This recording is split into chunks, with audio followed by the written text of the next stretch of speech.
Welcome to This Week in Crowder College, an in-depth look into how Crowder College students, faculty, and staff are working together so students soar to new heights, communities are impacted, and lives are changed. This Week in Crowder College is sponsored by the law offices of Wood and Peterson in Neosho, specializing in workers' compensation, personal injury, Social Security disability, and more. Learn more online at neoshoattorney.com. Now here's this week's edition of This Week in Crowder College. Hey there, Four States. This is Luke Taylor, and welcome to another edition of This Week in Crowder College. And today we're going to be speaking with someone that I always enjoy getting to catch up with. It's Jorge Zapata. He is the division chair for the agriculture department over there at Crowder. And we're excited to hear about an upcoming event that's going to be going on out there at the college soon. So, hey, Jorge Zapata, thanks for joining us on the program again. Hey, yeah, thanks for having us.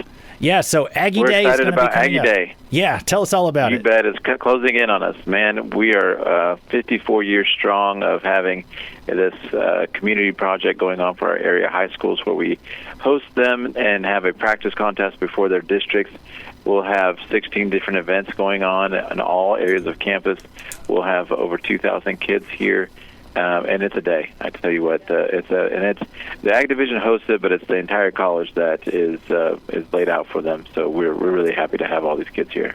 Yeah, John Ball and I have been out there before and kind of participated in covering that story. And there is certainly a lot of students out there, and you all do a great job just cycling them through to one event to another, getting them all fed. But you said 16 different events. What kind of things are they going to be doing? Correct.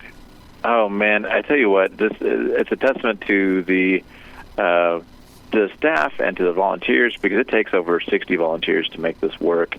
We'll check in at 9 o'clock and get started, and we'll have them all out of here by 2 o'clock. And for us to have 16 different events going on with 2,000 students plus and get them out of here by 2 o'clock is a yeoman's work. And so we'll have everything from our soils contest, ag mechanics, livestock judging, agronomy, forestry.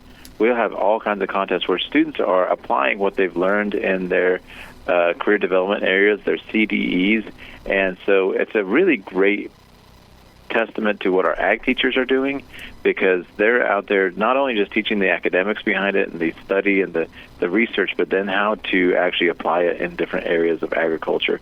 And so these coaches that bring these kids are just, they don't know the impact, I think, that they have. I still look back at my ag teacher as one of my biggest influences when I was in high school, and the impact that they have is just really great. And so we're really happy to have them. We'll feed all these students and volunteers as well. So it's just a good day for us to showcase the college and get them out here, show them that, the post-secondary education is not this big bad monster. It's just another day at school. And so if we can get to know them a little bit better and then we can showcase what it is that we do, then we're really excited about that. Yeah, so you said over 2,000 students, and of course there's going to be some Neosho kids in the mix, but like how far out, how many high schools are participating in this? Oh, man, we have students that come in from out of state. We'll have Arkansas and Oklahoma schools here as well. So we have students that travel 6 to 8 hours to get here from the other corners of the state. We have over 80 high schools here at one time. So it is a bunch of people. You should see the amount of yellow buses out in the parking lot. It looks like we're having a big time here. So it's one of the biggest contests in the state, and we're just super proud to have this many students out. I think that if anybody gets discouraged about, the youth and the next generation, they need to come out and hang out with these FFA kids, because they will give you hope that they're top of the line kids. We really are. And we'll have like 2,000, 2,500 kids here, and the next day you'll not even know that they were here. Yeah, they do just a great job. Well, I think those FFA kids, they're always just very impressive with their maturity and the experience and wisdom they have. And, absolutely. And events like this is what also helps instill that in those kids, and they learn so much just in one day. Yeah, and they've been working all year.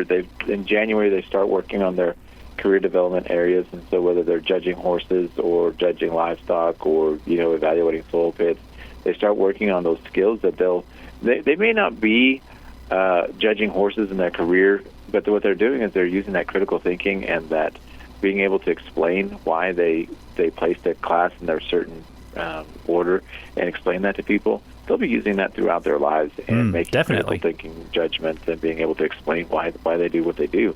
And so I think that's a great opportunity for them to showcase all their areas. Like I said, 16 contests. And then March 6th, this next week, we'll have the speaking contest coming up as well. And we'll have students from all over the area here as well for everything from prepared speaking to creed speaking, sales contest, knowledge-based contest. And so Aggie Day starts, a couple weeks early for us. March 6th is the first speaking contest. And then March 27th will be the actual Aggie Day. Okay. Well, Jorge Zapata, I know you're a busy guy. That sounds right there like you got a lot of things that you're planning. But, hey, we just appreciate the work that you're doing to create a better generation of farmers here. If any wants to come out, and we've had lots of visitors come out and see what we have going on, please do. It's a highlight. It's great to see these kids focused and motivated. And so we are really proud to have that many of our future leaders. And they may not all go into agriculture, but they're all going to be members of our community, and they're all going to be leaders in our community. And we're just glad to play a little part in that. Yeah, no, I definitely encourage them to check out what Crowder College has to offer. They have a great ag department out there and are doing a lot of great work for the community and the events that they put on. So, hey, Jorge Zapata, thank you so much for joining us here on the program. Yeah, it's great. I appreciate it. Thank you for listening to This Week in Crowder College. This Week in Crowder College is sponsored by the law offices of Wood and Peterson in Neosho. You can listen to this broadcast again by going online to kneo.org or to crowder.edu. Tune in once again next week for another edition of This Week in Crowder College on KNEO 91.7 FM.